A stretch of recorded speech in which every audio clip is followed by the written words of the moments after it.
Today we got the viral Domino's pizza that everyone's ordering. It's a medium pan pizza with extra garlic Parmesan blend instead of marinara, bacon, Philly cheesesteak, extra cheese, cheddar cheese blend, and I paid 19 bucks. So, this is the viral TikTok Domino's pizza. I mean, it looks ridiculous, actually. I don't even know what to say about that. All right. It's not possible. Oh, it is possible. No, it's literally not. No, oh, wow. Oh, that's ridiculous. It's not possible. Well, no, now you got to put the slop on it. Yeah, put the slop on it. Oh my, this is the viral TikTok pizza. No, this is not viral. I've never seen anyone try this. Well, you're about to see it right now. We see the thing.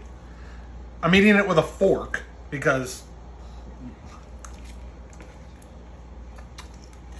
Ew. I mean, it's good. It's aggressive, but it's good. Woo! That garlic, ooh, it's good.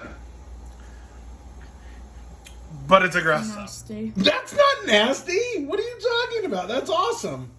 That's absolutely atrocious. What?